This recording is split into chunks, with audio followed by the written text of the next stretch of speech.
Corona से डरिए और मास्क पहनिए क्योंकि खतरा अभी टला नहीं है, खतरा बरकरार है। कोरोना संकट पर प्रधानमंत्री बैठक भी कर सकते हैं। ज्यादा प्रभावित राज्यों के साथ बैठक होने की संभावना है। 8 राज्यों के साथ मंगलवार को बैठक होने की संभावना है। बीते 10 दिनों में कई राज्यों में काफी तेजी से मामले बढ़े हैं। भारत में कुल मामले अब 91 लाख के करीब पहुंच गए हैं।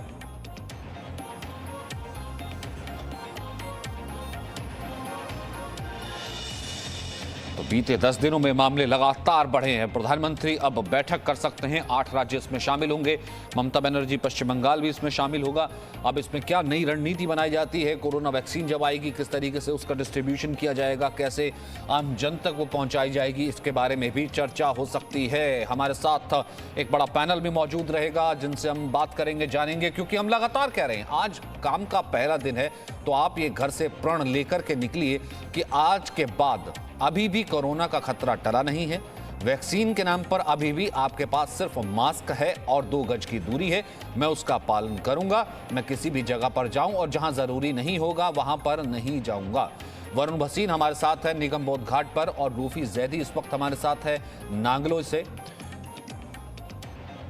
पवन सेंगर इस वक्त लखनऊ से मौजूद हैं। हजरतगंज से संदीप भमनकर हैं भोपाल से। सबसे पहले वरुण, मैं आपका रुख करता हूं। आप इस वक्त निगम बोध घाट पहुंच गए हैं। कल की स्थिति तो मैंने वहां पर देखी थी, इतनी ज्यादा भयावह थी कि वहां पर लाइन लगानी पड़ रही थी जितनी शव वाहन है उनको, क्योंकि वहां पर लोगों का नंबर नहीं आ रहा था। वो अपने आप में दृश्य बताने के लिए काफी था कि स्थिति कितनी ज्यादा बुरी, कितनी ज्यादा खराब है। आज जी बिल्कुल, देखिए इस वक्त दिल्ली का सबसे बुरा समय चल रहा है इस कोरोना से चल रही जंग में। इस वक्त मैं आपको तस्वीर दिखाऊं तो कोरोना प्रोटोकॉल के तहत यहाँ पर सबसे पहले तो जो 50% जो प्लेटफॉर्म होते हैं वो अब कोरोना से जिनकी मौत हुई है उनके लिए यहाँ पर पहले पक्के कर दिए गए हैं। और जो आंकड़ा मैं बताऊं वो बहुत खतरनाक है जो दिल्ली के लिए नजर आ रहा है। पिछले 3 दिनों में रोजाना 100 से ऊपर मामले सामने आ रहे हैं। पिछले 1 हफ्ते की अगर मैं बात करूं तो 777 मौत कोरोना के कारण दिल्ली में हो चुकी हैं। और ये नवंबर का महीना अब तक की इस लड़ाई में सबसे खतरनाक साबित हुआ है। लगभग 1870 मौत सिर्फ नवंबर के महीने में हुई है दिल्ली में। और यही वो समस्या इस वक्त जो पूरी दिल्ली में आ रही है कि अब दिल्ली में जो मामले लगातार बढ़ते जा रहे हैं, उसके बाद जो वेंटिलेटर बेड्स की थी समस्या वो भी लगातार बढ़ती जा रही है। मैं आपको वेंटिलेटर बेड्स की अगर संख्या बताऊं तो आज महज 122 बेड्स खाली बचे हैं वेंटिलेटर के, और सिर्फ आईसीयू के अभी फिलहाल 470 बेड्स खाली हैं। यानी कि आप समझिए कि जो लोग संक्रमण का शिकार हो रहे हैं, रोजाना अगर 7000 मामले आते हैं तो उसमें से अगर 300 लोग भी सीवियर में यानी कि बहुत ज्यादा हालत खराब होती है, उनको 300 लोगों को भी आज वेंटिलेटर नहीं मिल पाएगा क्योंकि महज 122 ही खाली हैं। तो आप समझिए कि वो कितना चिंतनीय है। और उसके बाद यहां पर जो मौत का आंकड़ा है वो लगातार बढ़ रहा है। और यहां पर रिपोर्ट्स बता रही हैं कि अगर 15,000 मामले एक दिन में आने लगते हैं तो आप ये तस्वीरें भी अगर लोगों के मन में डर पैदा नहीं करती हैं तो फिर लोगों को सोचना होगा कि फिर क्या डर, फिर कहते किसे हैं। जब जान के डर से ज्यादा डर अगर लोगों को नहीं पैदा करती। निगम बोध घाट वहां पर देखिए इस तरीके से, वहां पर शमशान भूमि है लेकिन वहां पर जलाने के लिए जो है घाट की कम पड़ रही है जगह, बेड्स नहीं है। संदीप का रुख कर लेते हैं, भोपाल से इस वक्त हमारे साथ हैं। संदीप, भोपाल की क्या स्थिति है और पूरे प्रदेश की क्या स्थिति है, वहां मध्य प्रदेश की? देखिए, भोपाल में पिछले 1 हफ्ते में लगातार मामले निकलकर सामने आ रहे हैं। और जिस तरह से पूरे मध्य प्रदेश में मामले निकले हैं पिछले 1 हफ्ते के दौरान, तो उससे लगने लगा है कि ये मध्य प्रदेश में दूसरी लहर का आगाज़ हो चुका है। यहाँ पर लगातार मरीज़ बढ़ रहे हैं। भोपाल और इंदौर जैसे शहरों में जब कोरोना अपने पीक पर था उस वक्त में 200 से 300 मरीज़ हुआ करते थे, लेकिन अब भोपाल में 300 से ज़्यादा मरीज़ निकल रहे हैं, इंदौर में 500 से ज़्यादा मरीज़ हैं। यानी जो पहली लहर थी उससे ज़्यादा खतरनाक और भयावह ये मौजूदा लहर हो रही है। और अब हालत ये है कि अकेले भोपाल के हॉस्पिटल्स की बात करें तो कई अस्पताल ऐसे हैं जहां पर आईसीयू पूरी तरह फुल हो चुके हैं। जो ऑक्सीजन बेड है यहाँ पर लगातार मरीजों के बढ़ने के बाद में हालात ख़राब हो रहे हैं और अस्पतालों में मरीजों का इंतज़ाम करना मुश्किल हो पा रहा है। लोगों को अब प्राइवेट हॉस्पिटल्स की तरफ रुख करना पड़ेगा क्योंकि जो निःशुल्क इलाज की सुविधा देने वाले अस्पताल हैं यहाँ पर बेड फुल हो रहे हैं। लोग, हालत यह है कि 50% से ज़्यादा लोग होम आइसोलेट हैं। उसके बावजूद अस्पतालों में मरीज़ जो गंभीर हो जाते हैं उनको इंतज़ाम करना मुश्किल हो रहा है। मतलब तो सिर्फ अगले इतना 2-3 हुआ ना, इसका दिनों के मतलब दौरान सिर्फ अगर इतना इसी हुआ, तरह से मरीजों की संख्या इससे बढ़ती मतलब रही। सिर्फ इतना हुआ कि देखिए जिस वक्त दिवाली पर भीड़ निकली थी, छठ पर भीड़ निकली, उससे पहले भीड़ निकली, लोगों ने सोशल डिस्टेंसिंग नहीं की, लोगों को लगा कि नहीं हालात बिल्कुल ठीक हो गए, अब तो बिल्कुल जैसे जेल थी कि बंद किया हुआ तक कि खुल गए, बाहर आए और एक के बाद एक संक्रमण कैसे फैलता चला गया। रूफी, एक छोटा रिएक्शन आपसे। लैंगलोई में जहां पर आप खड़ी हैं वहां पर जो है बाजार बंद भी किए गए हैं, दिल्ली की और जगहों पर भी ऐसा हो सकता है, फिर मैं अपने अगले रिपोर्टर का रुख करूंगा। सचिन, बाजार बंद किए गए थे, लेकिन इस वक्त की जो बड़ी खबर है वो ये है कि मार्केट को डीसील कर दिया गया है। सुबह जो हमने तस्वीरें दिखाई थी मार्केट के चारों तरफ जो सीलिंग वाला टेप लगाया था अब वो हटा दिया गया है, लेकिन एक तस्वीर जो परेशान करने वाली है वो ये है कि दिल्ली की इस मार्केट में भीड़ कम नहीं हो रही है, लोग सोशल डिस्टेंसिंग का पालन नहीं कर रहे हैं। सुबह से जब से हम ये मौजूद है हमें लोगों को बार बार ये कहना पड़ रहा है कि आप दूर हो जाइए, आप सोशल डिस्टेंसिंग का पालन कीजिए, लेकिन लोगों के पास अपने तर्क या वितर्क हैं। कोई कहता है कि मुझे तो हार्ट की प्रॉब्लम है इसलिए मैं मास्क नहीं लगा सकता, मैं तो अपने भाई के साथ आया हूँ इसलिए सोशल डिस्टेंसिंग के पालन करने की क्या ज़रूरत है। तो इस तरह के जो तर्क है वो यहाँ पर दे रहे हैं और ये सबसे ज़्यादा डराने वाली बात है, क्योंकि लोगों में कोरोना का डर इस मार्केट में नज़र नहीं आ रहा, जबकि जो मौत का आंकड़ा है वो हर दिन बढ़ता जा रहा है। पिछले 3 दिनों से लगातार 100 से ज़्यादा मौतें दिल्ली में हो रही हैं, लेकिन यहाँ पर लोगों के बीच में कोरोना का कोई डर नहीं है। सचिन,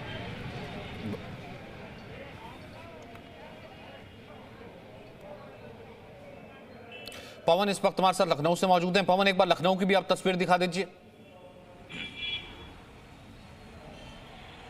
देखिए सचिन, अगर लखनऊ की बात करें तो तमाम रिव्यू मीटिंग्स चल रही हैं। आज डीएम राजधानी में मीटिंग करेंगे कि शादियों में किस तरीके से भीड़ इकट्ठा ना हो, क्या फिर से वो फार्मूला लागू किया जाना चाहिए, क्योंकि दीपावली के बाद से लगातार जो केसेस की संख्या है वो बढ़ती जा रही है। पहले 100 से 150 था, आप देखिए, हालांकि ये हजरतगंज का ये क्षेत्र है, लोग मास्क नहीं लगा रहे हैं, लगातार सरकार द्वारा अपील की जा रही है। लखनऊ चूंकि मॉर्निंग का वक्त है, यहाँ पे लोग थोड़ा सा देर से सो करके जगते हैं, ऑफिस का टाइम अब शुरू हुआ है, लोग अब सड़कों पे निकल करके आएंगे, लेकिन जो स्थिति इसलिए खराब हो रही है क्योंकि लोग मानने को तैयार नहीं है। उनका ये मानना है कि अब जो डर था वो समाप्त हो गया है। सेकेंड वेव को लेकर के लगातार जो सरकार है वो हिदायत जारी कर रही है, लगातार मॉनिटरिंग किया जा रहा है, बेडों की संख्या उत्तर प्रदेश में बढ़ाई जा रही है। खासतौर से अगर राजधानी की बात करें तो और प्राइवेट हॉस्पिटल्स हायर किए जा रहे हैं, यानी अंदेशा है कि आने वाले समय में स्थिति और खराब हो सकती है। पहले दीपावली से पहले 100 से 150 पेशेंट आते थे, लेकिन अब उनकी संख्या राजधानी में बढ़ करके 400 से ज्यादा जा रही है। हालांकि अच्छी बात उत्तर प्रदेश में ये है कि जो टेस्ट की की तरफ से भी कहा जा रहा है कि जो दिल्ली और आसपास के जगहों से आ रहे हैं उनकी टेस्टिंग की जाएगी। मुरादाबाद में शुरू भी की गई है। डॉक्टर पुनीत मिश्रा इस वक्त कम्युनिटी मेडिसिन एम्स हमारे साथ हैं, डॉक्टर कौशल मिश्रा भी हमारे साथ मौजूद है, वरिष्ठ डॉक्टर, और डॉक्टर हमारे साथ पीके जैन भी हैं, पूर्व आईपीएस। सबसे पहले डॉक्टर पुनीत मिश्रा, मैं आपका रुख करता हूं। अब इससे ज्यादा क्या डराया जाए लोगों को कि लोग मेले में जा रहे हैं, मास्क नहीं लगाया हुआ, निगम बोध घाट पे चले जाइए जहां पर जो है अंतिम सत्य जीवन का यही है कि वहां पर लोग मर रहे हैं लेकिन आपको जलाने के लिए जगह नहीं मिल रही है, और इससे ज्यादा आप क्या दिखाएंगे कि वेंटिलेटर, बेड्स नहीं है, फिर भी लोग अगर नहीं डर रहे हैं तो क्या किया जाए सर? देखिए, मुझे लगता है डराने की जरूरत नहीं है। सबसे बड़ी चीज है कि लोगों को खुद समझदारी दिखानी पड़ेगी।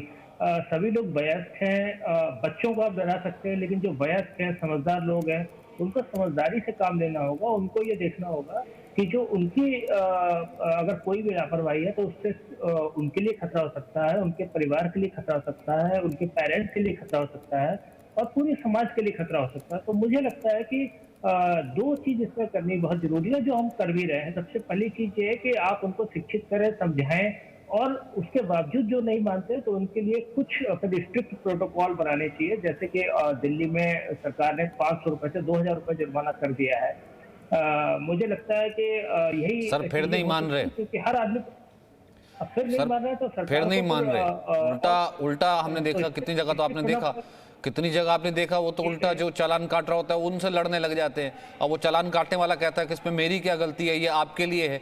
और दूसरा ये है कि ये व्यक्ति को खुद समझना पड़ेगा कि ये मेरे लिए है, मेरे लिए मास्क है, मेरे लिए जिसे कहते हैं ये पूरा फाइन नहीं है, मेरे लिए जुर्माना नहीं है, मेरे लिए ये मास्क है। मैं एक सेकंड सर एक बार गुजरात का रुख कर लूं, आपके पास वापस आता हूं। अमित राजपूत हमारे साथ जुड़ गए हैं। अमित, इस वक्त गुजरात की क्या स्थिति है, गुजरात से क्या फिगर्स है, और गुजरात में भी क्या कुछ इस तरह की बात चल रही है कि नाइट कर्फ्यू कुछ जगहों पर लगाया जाए? और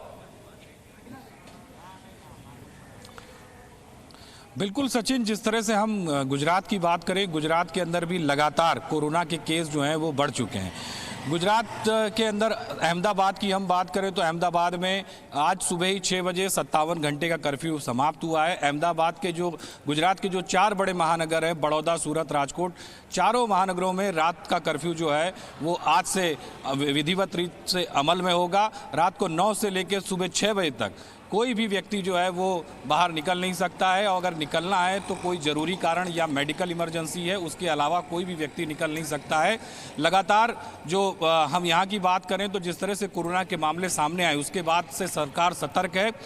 अलग अलग जो हॉस्पिटल्स हैं वहाँ पर बेड भी बढ़ाए गए हैं और 108 की जो सेवा है उसके अंदर भी इजाफा किया गया है। लगातार जो गुजरात के अधिक अग्र सचिव जो हैं राजीव कुमार गुप्ता, लगातार वो सारी जो रिपोर्ट है वो तैयार कर रहे हैं। मुख्यमंत्री विजय रूपानी से सीधे संपर्क में हैं और किसी भी तरह से कोरोना के मामले अब बढ़े नहीं जब तक वैक्सीन नहीं आ रही है। लोगों को कहा जा रहा है मास्क की वैक्सीन, और जिस तरह से प्रधानमंत्री नरेंद्र मोदी ने कहा था कि जब तक दवाई नहीं तब तक ढिलाई नहीं, तो उसी के सूत्र के अनुसार यहाँ पे भी कड़क जो शासन है वो कर दिया गया है। और सबसे बड़ी बात यह है कि अहमदाबाद महानगर पालिका ने जो मास्क नहीं पहनते हैं उन लोगों के सामने कड़ा रुख जो है वो इख्तियार किया है। उसमें सबसे बड़ी बात यह है सचिन कि जो व्यक्ति मास्क बिना पहने मार्ग पे या रोड पे कहीं भी दिखता है तो सबसे पहले उसका पकड़ के कोरोना टेस्ट कराया जाता है।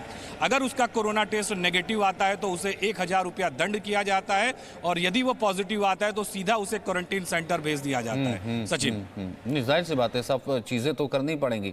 पीके जैन साहब, क्या एक कई तरह की चीजें होती हैं, गवर्नमेंट का अपनी तरफ से एक्शन, लोगों का सेल्फ रियलाइजेशन कि मैं क्या कर रहा हूं, और दूसरा होता है कि एक डर मैंने इसलिए यूज किया, डॉक्टर मिश्रा कह रहे थे डर नहीं, डर मैंने इसलिए यूज किया कि सर हो सकता है कि जुर्माने के डर से या किसी और चीज के डर से लोग इन चीजों का पालन करने लग जाएं। क्या कुछ हो सकता है सर फिलहाल इस स्थिति में? पीके जैन सर।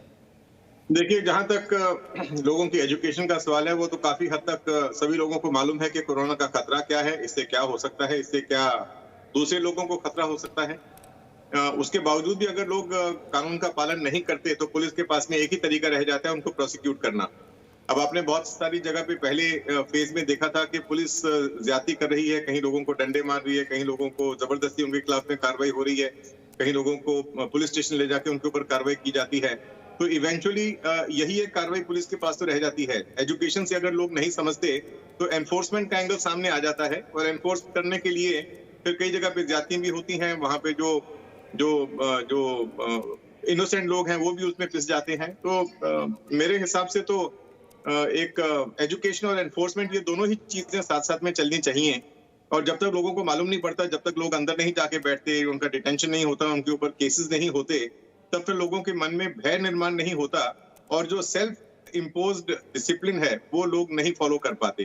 तो मैं तो एक पुलिस ऑफिसर के नाते, एक एक्स पुलिस ऑफिसर के नाते यही कहूंगा कि एजुकेशन और एनफोर्समेंट दोनों ही चीजें साथ साथ में चलनी चाहिए। फाइन, डिटेंशन, प्रोसिक्यूशन, ये सब चीजें साथ में होनी चाहिए, ताकि लोगों में थोड़ा सा ये समझ बैठे कि उनको इस चीज का पालन, ये जो सावधानी है इनका पालन करना ही है जी। सोशल डिस्टेंसिंग मेंटेन करनी है, मास्क डालना है, तो ये मशीनरी साथ साथ में चलनी चाहिए। और डॉक्टर मिश्रा, आप तो कल इस चीज़ की एडवोकेसी कर रहे थे कि कुछ भी हो जाए, कि आपको लगता है कि वक्त अब ऐसा है, वरना स्थिति बहुत ज़्यादा गंभीर हो जाएगी कि कंप्लीट लॉकडाउन या पार्शियल लॉकडाउन की तरफ हमें आगे बढ़ना चाहिए। सचिन जी, देखिए, जैसा 2 दिन का अगर हम डेटा देखते हैं, जबकि सैटरडे और संडे था, जिस समय ट्रैफिक कम होता है, लोग कम निकलते हैं, उसके बाद भी कोरोना केसेस राइज पे हैं।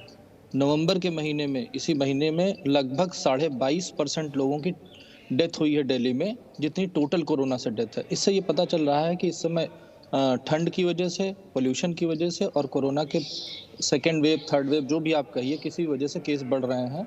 तो ऐसी सिचुएशन में जो मैं पीके जी सर की बात से पूरी तरह से एग्री करता हूं कि एजुकेशन के साथ साथ इन्फोर्समेंट की ज़रूरत है। और मुझे लगता है कि सारी स्टेट गवर्नमेंट, चूँकि अब ये मामला सेंट्रल से स्टेट में चला गया है, तो सारी स्टेट गवर्नमेंट को इंडिविजुअल डिसीजन लेना चाहिए, और मुझे लगता है कि लॉकडाउन की तरफ सोचना चाहिए।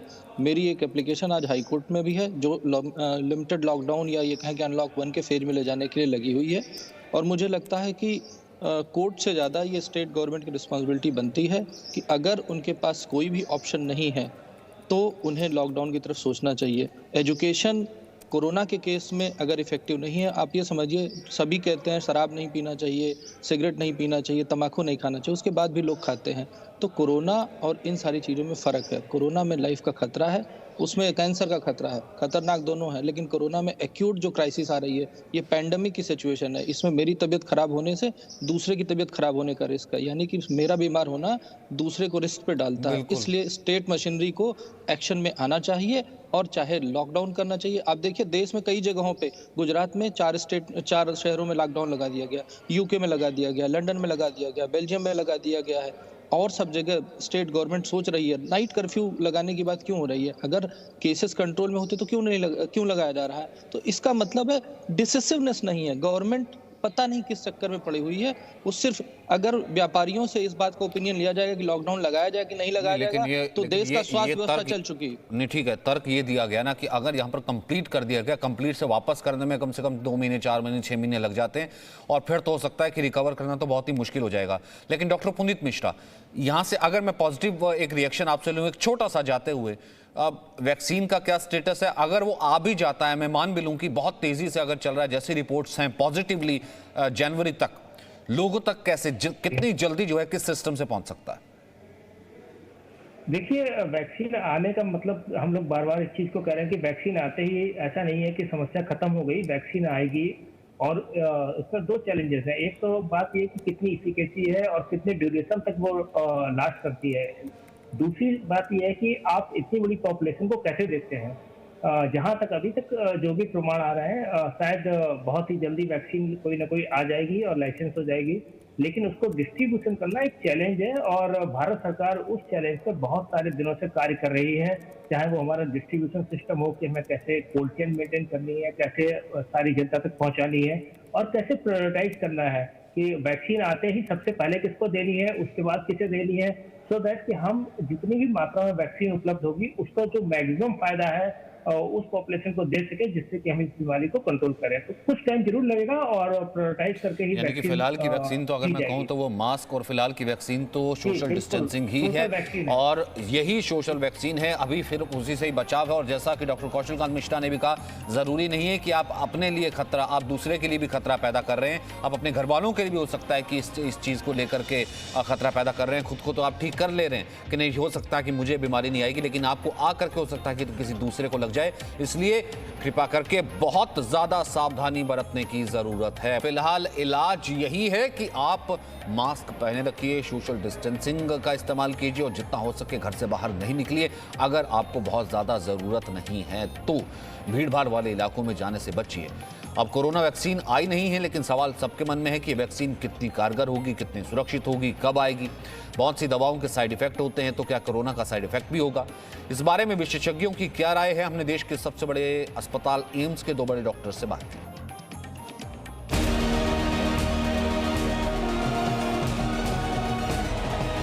कोरोना संक्रमण का खतरा अभी भी बना हुआ है।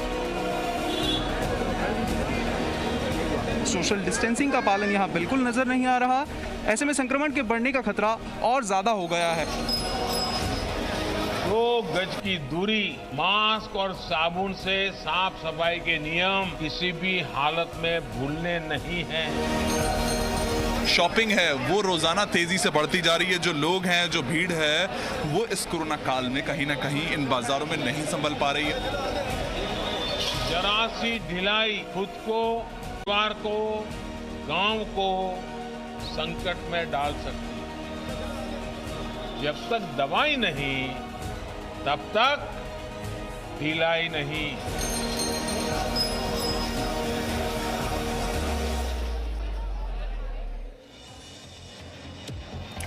तो कोरोना वैक्सीन अभी आया नहीं है, उससे पहले सवाल ये उठने लगे हैं कि ये कितना कारगर होगा, इसके साइड इफेक्ट्स नहीं होंगे। एम्स के डॉक्टर संजय राय का कहना है कि कोरोना वैक्सीन को अभी आने में थोड़ा वक्त लगेगा और कोरोना जब आ जाएगा उस वैक्सीन से ये ठीक होगा या नहीं होगा, उससे पहले ये जरूरी है मान लेना कि आप तमाम एहतियात बरतिए। वैक्सीन का मतलब ही होता है प्रिवेंट करने के लिए, कि पहले से एंटीबॉडीज शरीर में बना दे कि जब वो कोविड का वायरस आपके संपर्क में है, जो सार्स कोरोना वायरस 2 है, तो वह घुसते ही उसको मार दे। ये प्रिंसिपल होता है। तो ये प्रिवेंशन के लिए होता है, क्योर के लिए नहीं। एक बार आपको कोविड हो गया तो फिर वैक्सीन देने की ज़रूरत नहीं है, वो वैक्सीन उसका क्योर नहीं है। जितनी वैक्सीन की ट्रायल है, करीब ये 10 महीने के अंदर ही सारी वैक्सीन्स डेवलप हुई हैं, ट्रायल हुए हैं, क्लिनिकल ट्रायल हुए हैं, फेज़ 1, फेज़ 2, फेज़ 3 में 200 से ज़्यादा वैक्सीन पूरी दुनिया में वेरियस फेजेज़ में हैं। कुछ जो है बड़े एडवांस स्टेज में, फेज़ 3 ट्रायल के भी एडवांस स्टेज में उनका प्रिलिमिनरी रिजल्ट आ गया है। जो उन्होंने सेफ्टी का डेटा दिया हुआ है वो सिर्फ 2 महीने का सेफ्टी का डेटा है।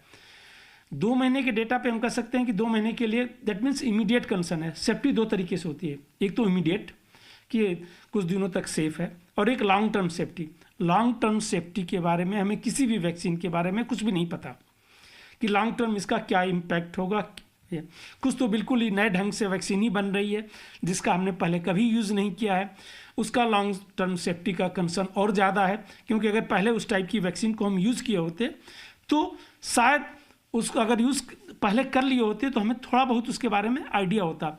इस समय उसके बारे में हमें कोई आइडिया नहीं है, इसलिए लॉन्ग टर्म सेफ्टी का कंसर्न है, और ये नेचुरल है जो लोगों में होना चाहिए। 1976 में जब हमने इन्फ्लुएंजा का वैक्सीन को इंट्रोड्यूस किया था, यूएस ने अपने यहाँ इंट्रोड्यूस किया था, तो कुछ ही दिनों बाद उसको बंद करना पड़ा क्योंकि उसके साइड इफ़ेक्ट जो थे, आप कोई भी दवा दे रहे हो उसका साइड इफ़ेक्ट हो सकता है, ये भी एक दवा है।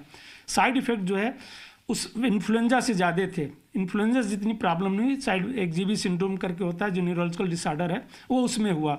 तो साइड इफ़ेक्ट कुछ भी हो सकता है, लॉन्ग टर्म साइड इफ़ेक्ट हो सकता है, शॉर्ट टर्म साइड इफेक्ट हो सकता है। लॉन्ग टर्म साइड इफेक्ट जो है अभी हमें नहीं पता है, इसलिए कंसर्न है लोगों का, साइंटिफिक कम्युनिटी का भी कंसर्न है, जनरल पब्लिक का भी कंसर्न है इसका।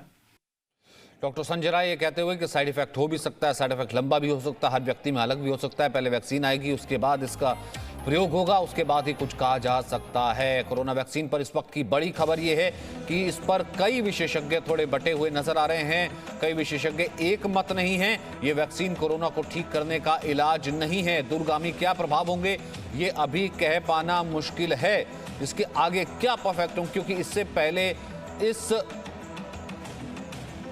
वायरस की कोई वैक्सीन नहीं सामने आई है। ये पहली बार है कि इस तरह की कोई वैक्सीन सामने आ रही है, तो ये कितनी कारगर साबित होगी, या 100% होगी या उससे कम होगी, इसको लेकर के विशेषज्ञों की राय बटे हुई नजर आ रही है।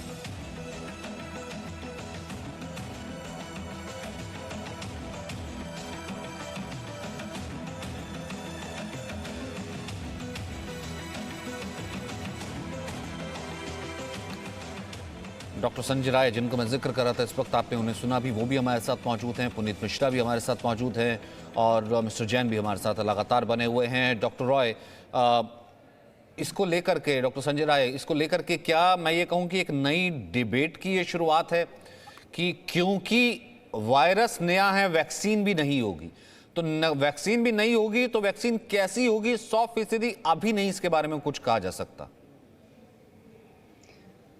देखिए, कोई भी नई वैक्सीन डेवलप होती है, नई ड्रग डेवलप होती है, तो 2 उसके अहम पहलू होते हैं। एक फर्स्ट जो सबसे इम्पॉर्टेंट होता है सेफ्टी, क्योंकि ह्यूमन को हम देना है इसको, अगर मनुष्य को देना है तो उसके लिए सेफ्टी का इम्पॉर्टेंस सबसे ज़्यादा है। एक बार सेफ्टी को इस्टेब्लिश कर लेते हैं तो दूसरा कंसर्न होता है इफेक्टिवनेस उसका, कि जिस बीमारी के लिए हम दे रहे हैं उसमें उतना कितना इफेक्टिव है वो।